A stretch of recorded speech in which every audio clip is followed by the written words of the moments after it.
News Channel 8 presents New Skills for Living with your host, Tom Lavin, a healthy plan for healthy living. New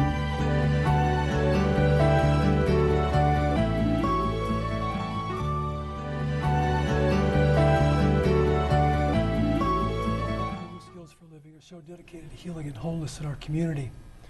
If you've been kind of perplexed or asking yourself questions like, what's the meaning of my life? What are my values? What's important to me? What's my life purpose? You'll want to watch our show today. We have an excellent guest with us today, Miss Jennifer Plumb. Miss Plumb is currently conducting her doctorate at the University of Nevada, Reno, where she has been trained in acceptance and commitment therapy by Stephen Hayes. Her research and clinical interests have focused on the importance of living a life consistent with personal values. She recently co-authored a book, The Art and Science of Valuing in Psychotherapy, this book right here, helping clients discover, explore, and commit to valued action using acceptance and commitment therapy. And she has been conducting workshops with her co-authors to help therapists empower their clients to live a life more consistent with their values.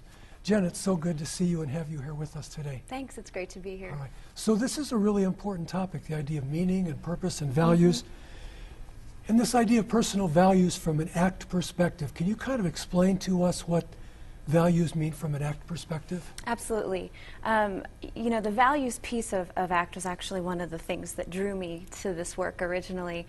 But it takes the idea that what we care about most in this world, our meaning, our purpose, can be a path that we can walk throughout our lives, and that it's a little bit different from how we might look at values from, say, other perspectives, say like a religious perspective or a moral or ethical perspective. Our values may encompass some of those things, but they're deeper than that. They're really what we care about, more of a process of being in this world. How do I want to be? How do I want to live my life with meaning and purpose? And it brings a sense of vitality when I start living my life consistent with those things. But it's not about the outcomes or achievements that come from living that. Those are important, but that's not what we mean by values. And when we do the ACT work, we're looking at helping clients move on that path, even when there are barriers to doing so that show up in our daily lives. Yeah. Jen, can you give us an example of like clients that you've worked with and maybe what values they've chosen or they've struggled with and eventually defined for themselves? Sure. I mean, values are sort of controversial because we really advocate them as a personal choice, something that's chosen. And the ACT work talks a lot about language, but what we mean by that is by freely choosing sort of I care about this kind of path, we can commit to that path, and it can coordinate our behavior over really long periods of time. Like, for example, you know, a lot of clients come in with relationship difficulties, and they may say, you know, I really care about, you know, being with people. And I'd say, well, what do you care about inside that? And it's usually being a loving person or being a caring person, and how that looks can change a lot over your lifetime.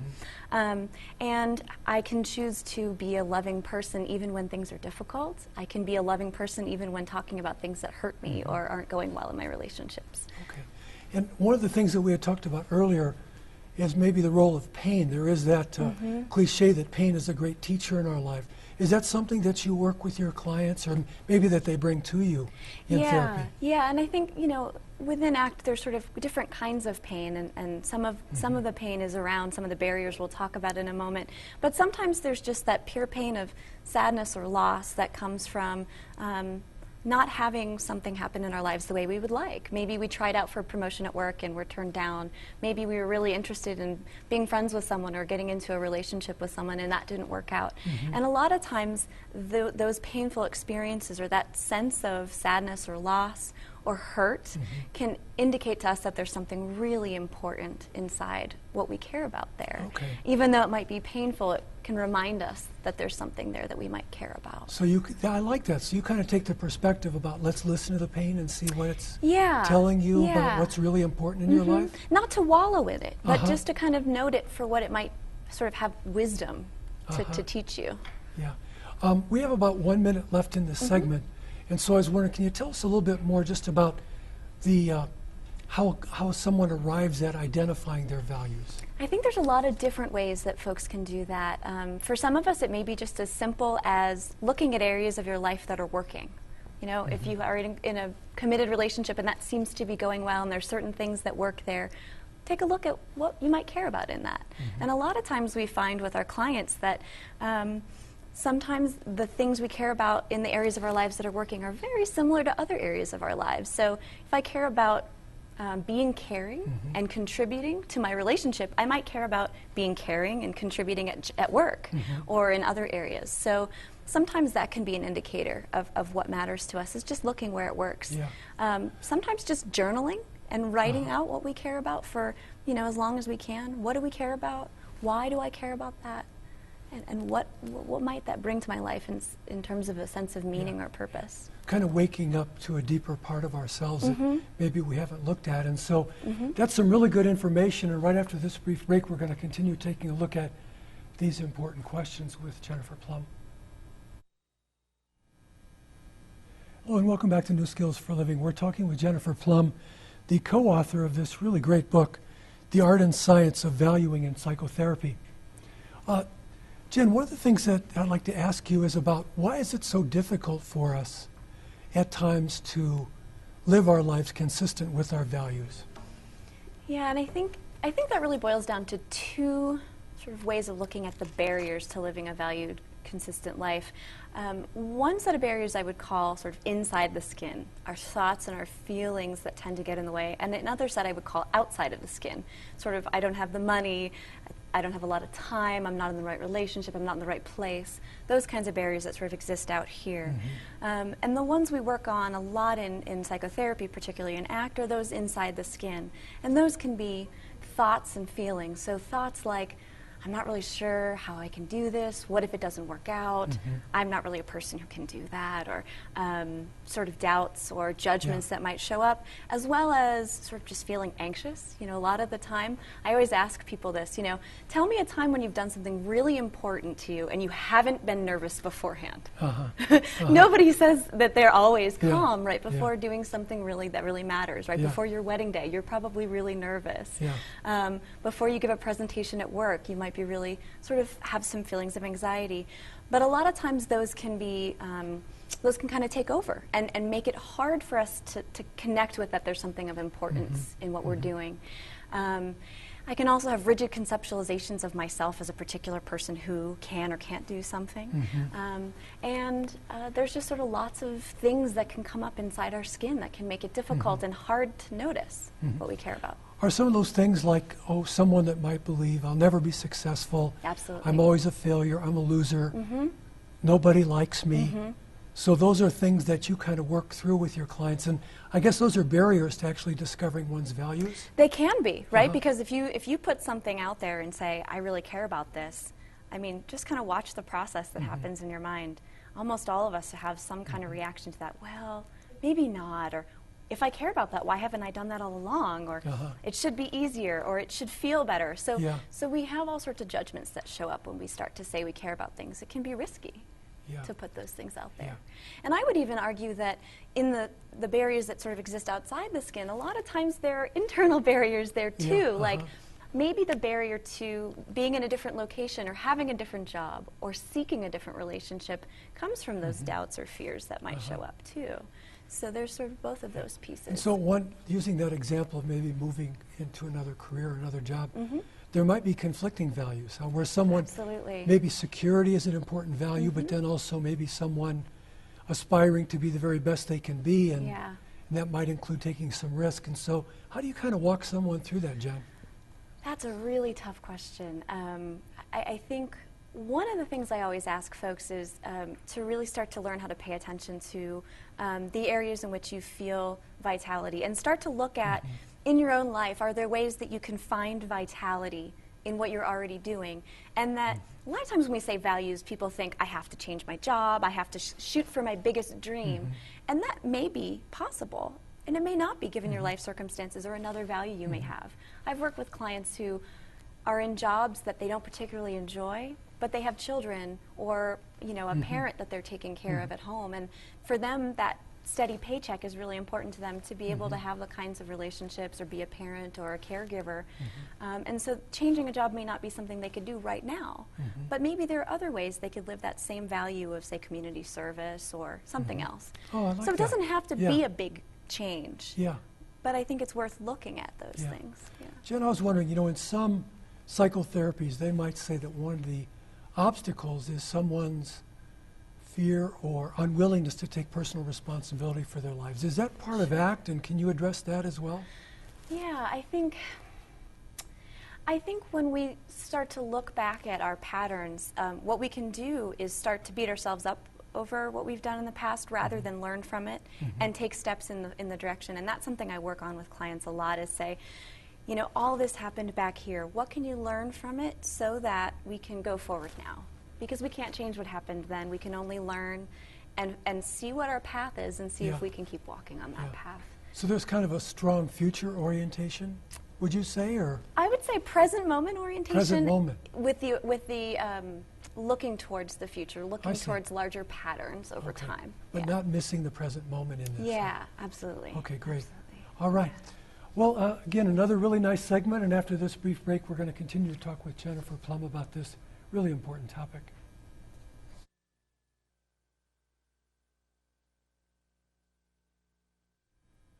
Well, and welcome back to New Skills for Living. We're talking with Jennifer Plumb, the co-author of this book, The Art and Science of Valuing in Psychotherapy.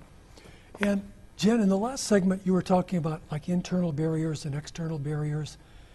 Would you tell us a little bit more about external barriers that you'd like us to be aware of?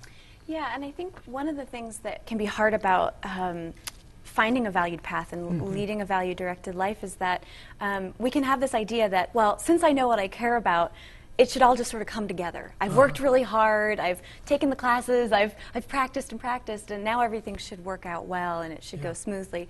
And that's often not the case. And that can be really heartbreaking. When we really care about something, we can feel really vulnerable. We've put a lot of energy into it. And maybe the timing wasn't right, or the relationship just didn't work out, or the world around us doesn't always support what we care about, and even our best efforts doing so. So that can be really difficult. And that's where coming back to that practice of making space that we talk about in ACT, of really making space for the uncomfortable experiences that can come up, the sadness, the loss that can come up from not sort of being supported always for valuing doing what we value. The hope, though, is that if you are able to seek out a number of values or change your behavior a little bit here and there, that you can get some reinforcement from the world around you for doing the things you care about. Maybe it's time to seek out a friend who has like interests or something like that. But it can be really difficult to stay on the path. Yeah, it can, in terms of being true to ourselves, generating our own sense of courage, but then also receiving encouragement from others. Thank you, Jen, for going back and discussing that. Now let's talk a little bit more about traps. What can you share with us about traps in living a valued life? Yeah, these are really key. When I do what we call sort of values clarification work, which for a lot of folks, they kind of have a sense of what they care about. So it's more just getting more clear what it is that they care about and how they want to move forward. A couple of things become really clear. We know that if we live our lives just to get that outcome or that achievement, that can be very hollow over time. Now, I'm all for, getting a pat on the back or being told you did a nice job for something, or, getting a degree. But those are what we call goals. Those are achievements that you can check off a list. I like to use the example with clients. I say, so if you care about loving, let's say you get married tomorrow and have children. Are you done loving? No. I mean, it becomes pretty obvious when we state it that way. So. So it's more about the process every day rather than an outcome or achievement. And goals are really important in ways I'll talk about a little bit later, but they're not the whole story. Also, I've mentioned this before, that when we value things, we sometimes expect that it'll feel good. Right? Like if I tell you, Tom, I'm really glad to be here, and you get mad at me and walk away, I may not feel that good, even if I've been consistent with how I want to be. So. And a lot of times, value-consistent behavior can be painful. It can be telling someone that you no longer want to be their friend, or that they've hurt you, or moving on from a situation that hasn't been working for you. And that can be very difficult, scary, and it doesn't always feel good. But this idea of vitality sort of, I would say, underlies all of that. That there's a sense of, I'm doing what matters to me, even if it doesn't always feel good. Yeah. Feeling good is definitely part of it. But it's not, if we work just to feel good, I think we'll chase things that may not be in our best interest. Yeah. So when I hear you talk about vitality, I really get from you like that spirit of enthusiasm and living a valued life. And since we're talking about traps, it makes me think of that little saying about most people lead lives of quiet desperation. And so the work that you're doing with people with values through ACT, you're helping them maybe move from a life of quiet desperation to vitality. Can you talk a little bit about that, Jen? I certainly hope that's what I'm doing.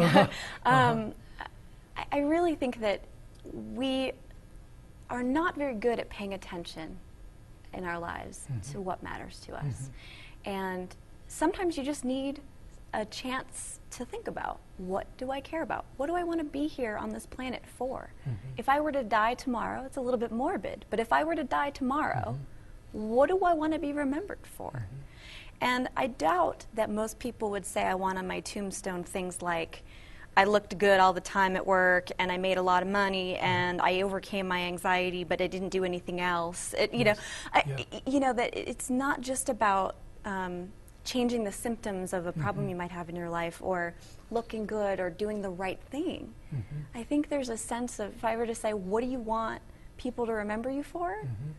There's something there that brings meaning and purpose, even if it is in small ways. Yeah. And I guess us wanting that so much that we're willing to deal with our traps and transcend our traps. We have about 30 seconds. Can you talk about that a little bit, Jen? Yeah, I think part of the ways to help transcend our traps is to know them, to recognize them, to know them in sort of general terms. You know, values are not about just pleasing others. They're not just about looking for outcomes or goals. They're not just about looking for feelings. And there are ways we can behave. But to transcend them, I think we need to learn and to look inside ourselves and to note what our most difficult barriers are.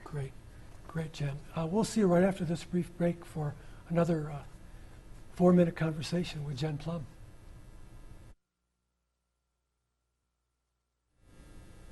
Hello and welcome back to New Skills for Living. We're talking with Jen Plumb, who is the co-author of this book, The Art and Science of Valuing in Psychotherapy. And Jen, could you talk with us about the role of mindfulness in being aware of our values? Yeah, as you know, acceptance and commitment therapy incorporates both sort of mindfulness and present moment processes, as well as valued action and committing to paths of value-directed behavior. And I really see them as really integral to each other.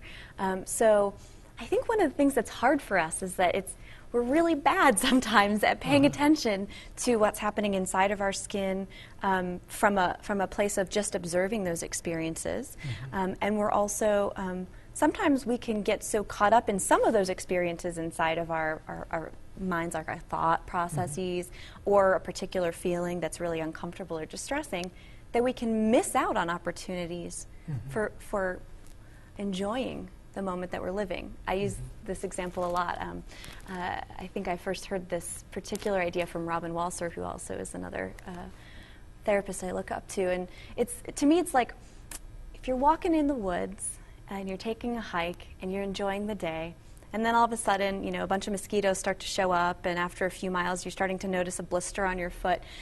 I think what we tend to live our lives like is to only notice that there are mosquitoes, that there's a blister on your foot, and pay attention to the time, like, I need to put on more sunscreen so I don't get a sunburn. We tend to not pay attention to that there's this wonderful nature scene around us.